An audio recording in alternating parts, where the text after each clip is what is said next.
जातवेदसे सुनवामसो ममराति यतो निदहाति वेदः स नः पर्षदति दुर्गाणि विश्वानावेव सिन्धुम् दुरितात्यग्निः तामग्निवर्णाम् तपसा ज्वलन्तीम् वैरोचनीम् कर्मफलेषु जुष्टाम्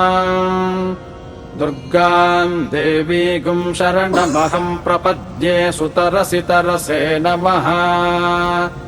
अग्ने त्वम् पारयानव्यो अस्मान् स्वस्तिभिरति दुर्गाणि विश्वा पूश्च पृथ्वी बहुला न पूर्वी भवातोकायतनयाय संयोः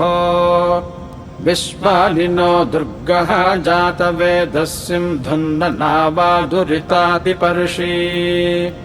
अग्ने